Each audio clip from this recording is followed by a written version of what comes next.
அஸ்ஸலாமு அலைக்கும். வணக்கம் நண்பர்களே. இந்த வீடியோவில் மைக்ரோசாஃப்ட் எக்ஸலில் எப்படி ஷேப்ஸ்லாம் க்ரியேட் பண்ணுறதுன்னு பார்ப்போம். இப்போ எக்ஸாம்பிளுக்கு ஒரு ரெக்டாங்கிள் க்ரியேட் பண்ணணும், இல்லை ஒரு ஸ்கொயர் க்ரியேட் பண்ணணும், இல்லை ஒரு ஆர்ட் சிம்பிள் க்ரியேட் பண்ணணும்.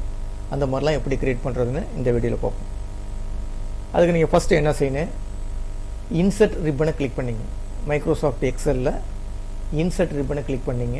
கிளிக் பண்ணிட்டு அந்த இல்லுஸ்ட்ரேஷன் ஒரு ஆப்ஷன் இருக்கும், அதை கிளிக் பண்ணிங்கன்னா அதில் இந்த ஷேப்ஸ்ன்னு இருக்குது பாருங்கள். போன வீடியோவில் என்ன பார்த்துருப்பீங்க, பிக்சரை பற்றி பார்த்துருப்போம். அதுக்கு அடுத்தது என்ன இருக்குன்னா ஆன்லைன் பிக்சர்ஸ்ன்னு இருக்குது. ஆன்லைனில் உள்ள பிக்சர்ஸ் நம்ம என்ன செய்யலாம், நம்ம டவுன்லோட் பண்ணிக்கலாம். அது மூலம் இன்சர்ட் பண்ணிக்கலாம். ஜஸ்ட் இப்படி கிளிக் பண்ணிங்கன்னா இப்போ எனக்கு இந்த மாதிரி ஏன் வருதுன்னா, இப்போ எனக்கு நான் ஆஃப்லைனில் இருக்கிறேன், மருந்து நல்லா வருது. இப்போ நீங்கள் இதே ஆன்லைனில் இருந்தீங்கன்னா இந்த ஆன்லைனில் இங்கே பிக்சர்லாம் உங்களுக்கு காட்டும். அந்த பிக்சரை நீங்கள் என்ன செய்ய, ஜஸ்ட் கிளிக் பண்ணி நீங்கள் உங்கள் எக்ஸலுக்கு கொண்டு வந்துக்கலாம். ஓகேங்களா? இப்போ இந்த வீடியோவில் என்ன பார்க்க போகிறோம்னா, நம்ம இந்த ஷேப்ஸ் எப்படி பார்க்குறோம். இந்த ஷேப்ஸ் எப்படி கிளிக் பண்ணிங்கன்னா, இப்போ எனக்கு எக்ஸாம்பிளுக்கு எனக்கு ஒரு ரெக்டாங்கிள் கொண்டு வரணும். இப்போ ரெக்டாங்கிள் கொண்டு வந்து அதில் டைப் பண்ண எப்படி டைப் பண்ணுறதுன்னு பார்ப்போம். இப்போ எக்ஸாம்பிளுக்கு அதுக்கு ஃபஸ்ட் இருக்குது பாருங்கள், இந்த ரெக்டாங்கிள் டெக்ஸ்ட் பாக்ஸ், ஒரு டெக்ஸ்ட் பாக்ஸ். அதாவது ஜஸ்ட் அப்படி கிளிக் பண்ணி இந்த இடத்துல அப்படி ட்ராப் பண்ணிங்கன்னா போதும். இப்போ இந்த மாதிரி ஒரு டயலாக் பாக்ஸ் மாதிரி வந்துடும். அதாவது ஒரு டெக்ஸ்ட் பாக்ஸ் மாதிரி வந்துடும். ஒரு பாக்ஸு, அதில் உள்ள கர்சர் இருக்கும். நீங்கள் என்ன வேணுமோ டைப் பண்ணிக்கலாம். இப்போ எக்ஸாம்பிளுக்கு nice to learn computer education, இந்த மாதிரி டைப் பண்ணிக்கலாம். ஓகேங்களா? இப்போ இது எழுத்துலாம் பெருசு பண்ணுறதுனா எல்லாமே பண்ணிக்கலாம். நீங்கள் உங்களுக்கு எழுத்து பெருசு பண்ண தெரியும். இது எப்படி பண்ணுவீங்க, கண்ட்ரோல் ஷிஃப்ட் கிரேட்டர் தென் கொடுத்தீங்கன்னா பெருசாகிட்டே வரும் எழுத்து. உங்களுக்கு ஆல்ரெடி தெரிஞ்சது தான் அது. அப்படி இல்லைன்னா இந்த இருக்க பாருங்க, பெரிய ஏ கிளிக் பண்ணிங்கன்னா உங்களுக்கு பெருசாகிட்டே வரும்.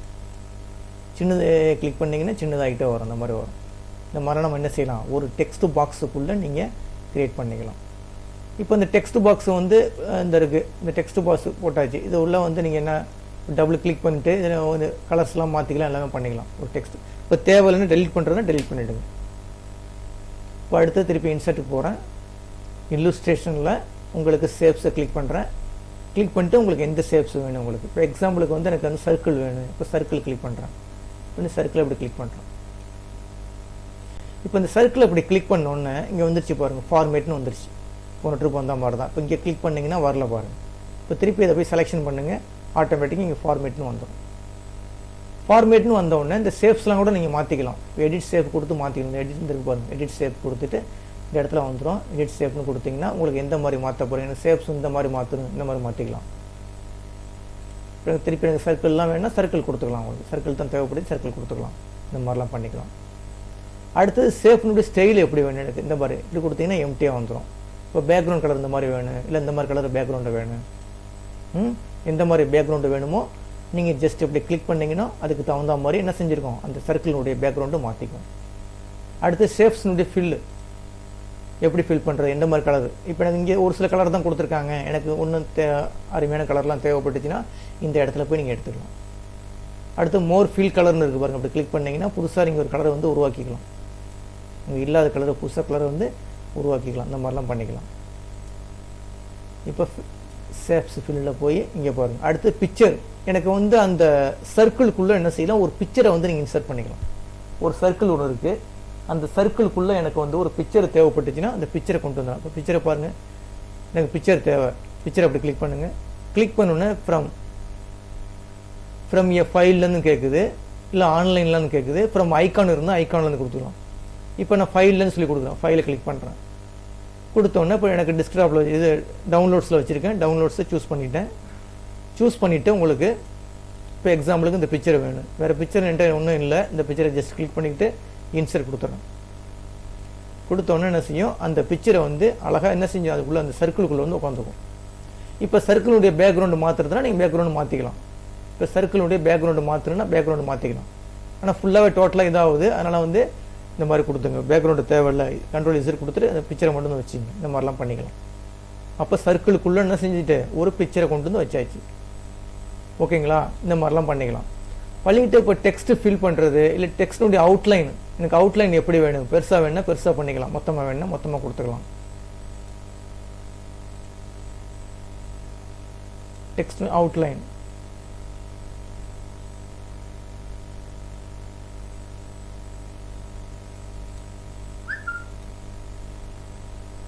அதனுடைய கலரை மாற்றிங்க. கலரை வந்து இப்போ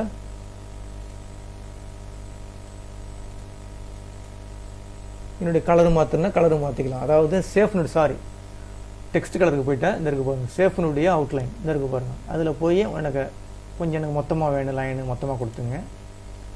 அடுத்து கலரு மாற்றுறதுனா கலரு மாற்றிக்கலாம். பிளாக் கலர் சேஃப்ஸ்னுடைய கலர். நோ அவுட்லைன்னா நோ அவுட்லைனு. இப்போ அதனுடைய கலர் எப்படி வேணும், ரெட் கலரில் வேணும், ரெட் கலரில் வேணும், எல்லாமே பண்ணிக்கலாம். அதில் போய் இதனுடைய எஃபெக்ட் எப்படி மாற்றுறது, இந்த மாதிரி ஸ்டைலில் வேணும், இப்படி கர்சரை கொண்டு அந்த எஃபெக்ட்லாம் வருது, சைடில் வருது பாருங்கள், எஃபெக்ட் வருது பாருங்கள், எஃபெக்ட்லாம் பண்ணி மாற்றிக்கலாம். ஓகேங்களா? இப்போ நம்ம என்ன பார்த்துருக்கோம், இப்போ வந்து ஒரு இன்சர்ட் பண்ணிவிட்டு ஒரு பிக்சர் இன்சர்ட் பண்ணிவிட்டு அதுக்கு வந்து சர்க்கிள் டைப்பில் மாற்றிருக்கோம். இந்த மாதிரிலாம் பண்ணிக்கலாம். ஷேப்ஸ் எந்த மாதிரி வேணுமோ மாற்றிக்க வேண்டியது. இந்த மாதிரி ஷேப்பில் வேணும், எடிட் ஷேப்பில் போய் இங்கே பாருங்கள், சேஞ்ச் ஷேப் எந்த மாதிரி வேணும், இந்த மாதிரி ஸ்டைலில் வேணும், இந்த மாதிரி மாறிச்சு பாருங்கள். இந்த மாதிரிலாம் பண்ணிக்கலாம். அப்போ புதுசாக ஒரு ஷேப்ஸ் ஒன்று க்ரியேட் பண்ணி அதில் வந்து நீங்கள் என்ன செஞ்சிக்கலாம், ஒரு பிக்சரை வந்து இன்சர்ட் பண்ணி வச்சுருக்கோம். இப்போ எனக்கு புதுசாக இன்னொரு ஷேப்ஸ் இங்கே க்ரியேட் பண்ணணும். அப்போ இன்சர்ட்டுக்கு போயிடுங்க, இந்த இல்லுஸ்ட்ரேஷனை கிளிக் பண்ணுங்கள், அதில் போய் ஷேப்ஸ். இப்போ இந்த இடத்துல எனக்கு இந்த மாதிரி ஆர்ட் சிம்பிள் வேணும். இப்போ ட்ராக் பண்ணுறேன், இந்த மாதிரி ஆர்ட் சிம்பிள் வருது.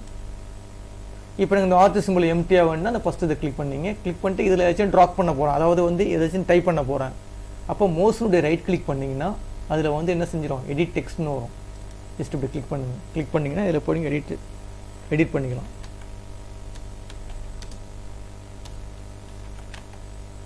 இந்த மாதிரிலாம் கொடுத்துக்கலாம். கொடுத்துட்டு உங்களுக்கு இந்த ஃபாண்ட்டெல்லாம் ப்ரெஸ் பண்ணுற மாதிரினா ப்ரெஸ் பண்ணிங்க. இந்த ஆர்ட் சிம்பிள் வேணால் கொஞ்சம் ப்ரெஸ் பண்ணிங்க.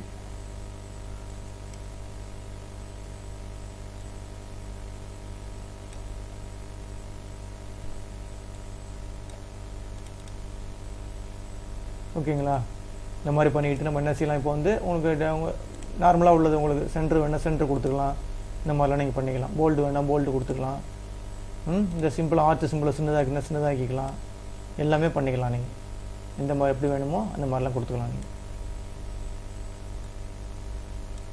இது மாதிரிலாம் ஒர்க் அவுட் பண்ணி பாருங்கள். இப்போ எனக்கு பேக்ரவுண்ட் கலர் வேணால் பேக்ரவுண்ட் கலர் பண்ணிக்கலாம். அது போய் பேக்ரவுண்ட் கலர் வேணால் பேக்ரவுண்ட் கலர் மாற்றிங்க. இந்த மாதிரி என்ன செஞ்சுக்கலாம், ஒரு ஆர்ட் சிம்பிள் வரைஞ்சிக்கலாம். என்ன வேணுமோ ஜஸ்ட் இப்படி கிளிக் பண்ணிவிட்டு நீங்கள் இல்லுஸ்ட்ரேஷனுக்கு போயிட்டு அதில் போய் ஷேப்ஸ் எந்த மாதிரி டிசைன் வேணுமோ அந்த மாதிரி டிசைன் நீங்கள் எடுத்துக்கலாம். நீங்கள் இப்போ இந்த மாதிரி வேணும், எனக்கு ஷேப்ஸ் ஒன்று வேணும் பாருங்கள். கலர்ஸ் மாற்றுறதுனா கலர்ஸ் மாற்றிக்கலாம். ஓகேங்களா? இதை ஒர்க் அவுட் பண்ணி பாருங்கள். அடுத்தது இப்போ இதிலே பாருங்களேன், இந்த ஷேப்ஸை ஃபில் பண்ணுறோம்ல, ஃபில் பண்ணுறதுல எனக்கு பிக்சர் தான் கொண்டு வந்தோம். அது கிரேடியன்ட் ஒன்று இருக்குது. கிரேடியன்ட்னா சில ஸ்டைலில் மாற்றிக்கலாம். இந்த மாதிரி ஸ்டைல்லாம் இருக்குது. இந்த மாதிரி ஸ்டைல்லாம் அதுக்கு தகுந்த மாறிக்கும். இந்த இருக்குது பாருங்கள். இதில் போய் ஸ்ட்ரக்சர்னு ஒரு கமாண்ட் இருக்குது. அதில் போய் உங்களுக்கு எந்த மாதிரி வேணுமோ டிசைன், ஆல்ரெடி டிசைன்லாம் வச்சுருக்காங்க, பல டிசைன்லாம் வச்சுருக்காங்க. உங்களுக்கு எந்த டிசைன் வேணுமோ இந்த கிளிக் பண்ணிங்கன்னா அதுக்கு தகுந்த மாதிரி டிசைன் மாறிக்கும். இந்த மாதிரிலாம் நீங்கள் ஒர்க் அவுட் பண்ணி பாருங்கள். இப்போ இந்த வீடியோவில் நான் பார்த்துருக்கோன்னா ஒரு ஷேப்ஸ் எப்படி வந்து இன்சர்ட் பண்ணிட்டு அதில் எப்படி டெக்ஸ்ட் இன்சர்ட் பண்ணுறது, இந்த பிக்சர் இன்சர்ட் பண்ணுறது, எப்படி வந்து பேக்ரவுண்ட் கலர் மாற்றுறது, சர்க்கிள் எப்படி மாற்றுறது எல்லாமே பார்த்துருக்கோம். இந்த வீடியோ கிளிப்பு பிடிச்சிருந்துச்சின்னா சப்ஸ்கிரைப் பட்டனை கிளிக் பண்ணி நான் என்கரேஜ் பண்ணுங்கள். ரொம்ப நன்றிங்க.